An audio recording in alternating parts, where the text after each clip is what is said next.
I'm in love with you, girl, cause so am I mine. And you're the one I think about most every time. And when you crack a smile and everything you do.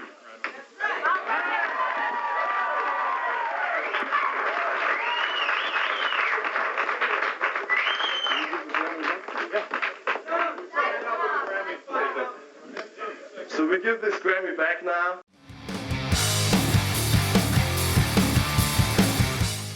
The 1990s didn't just change television, they rewired reality. This is the true story. True story. 7 strangers picked to live in a loft And have their lives taped. To find out what happens. What? When people stop being polite. Could you get the phone? And start getting real. The real world. In 1992, MTV's The Real World blurred lines between documentary and drama. Ordinary people became celebrities, not for talent, but for existing in front of a lens. Arguments, breakups, betrayals. Life turned into entertainment, and America ate it up. MTV wasn't just playing music anymore.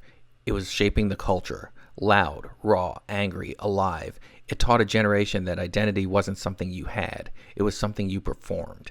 You could even drive to school. You could interact with your fellow students. I'm being, sexually harassed by Kimberly. Yeah, me too. She's giving me a stiff. Grunge exploded out of Seattle. Bands like Nirvana, Pearl Jam, and Soundgarden rejected the polished excess of the 80s, trading it for distortion, disillusionment, and a raw howl of authenticity. Grunge wasn't just music. It was a rebellion against the idea that anything was supposed to be shiny. Meanwhile, CNN was changing the rules of news. The Gulf War was the first real-time war. Bombs over Baghdad broadcast into millions of living rooms. News wasn't just reporting reality, it was creating it. A very big explosion, the concussion knocking the windows and rattling everything. And once the news cycle sped up, it never slowed down. Rodney King, the LA riots, the O.J. Simpson trial, each event fed a growing machine, more outrage, more fear, more ratings. Orenthal James Simpson not guilty of the crime of murder. As the court clerk read the not guilty verdict, the world was watching. In New York, traffic stopped cold in Times Square. Thousands watched the verdicts on the huge Sony Jumbotron. Even New York cabbies forgave their fares to hear the news. Hi, I'm Philip, and I'm here to confront my mother and my mean old stepfather to tell them if they don't want to love it, they can shove it. Daytime TV devolved into televised warfare. What had been talk turned into spectacle. If it bled, it led. Even in the afternoon. Hey, welcome to the show. Today we have family members who are here to confront their sons and brothers and say, I can't accept the fact that you're gay.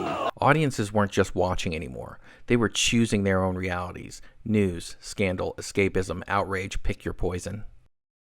Even the battles over art and decency grew sharper.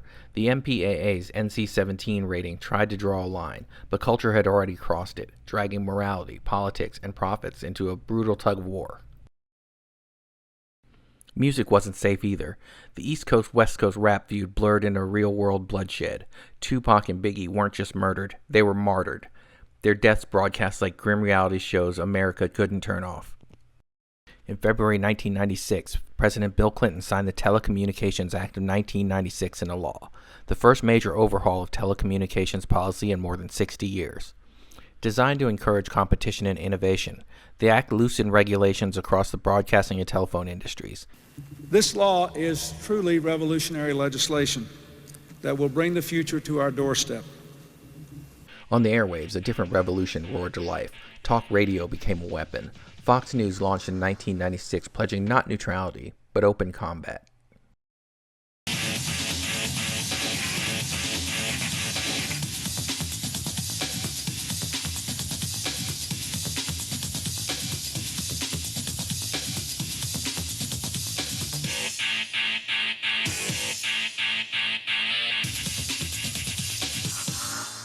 Political coverage stopped pretending. It wasn't about understanding, it was about winning.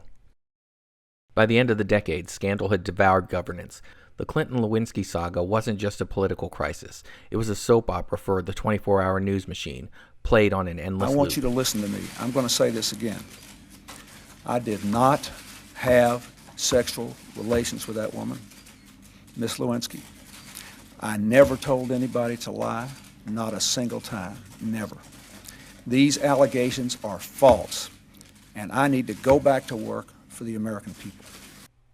Meanwhile, the internet cracked the last wall. Now anyone could be a broadcaster. Everyone had a voice, and nobody was in charge anymore. America Online. Welcome. By 1999, the walls were down. Truth was fractured. Reality was up for grabs. Everyone had a camera. Everyone had an opinion. And no one could turn off the noise. My screen. I've got worldwide email, point-and-click internet access, and a great web browser. Plus, new features keep getting added. The Y2K scare was the perfect ending for a decade on the brink. A technology-fueled panic that fizzled out at midnight, that left a deep crack in America's sense of control. No time! There's never any time! I don't have time to study! I'll never get into Stanford! I'll let everyone down! I'm so confused! Jessie, hey, just calm down. It's okay. You're right. It's okay. Everything will be okay. Yeah. I just need one of these. Pills? You mean you really are taking drugs? I need them. Jessie, give me those. I need them, Zach! I have to sing! Jessie, you can't sing tonight. Yes, I can! I'm so excited! I'm so excited! I'm so scared! Jessie.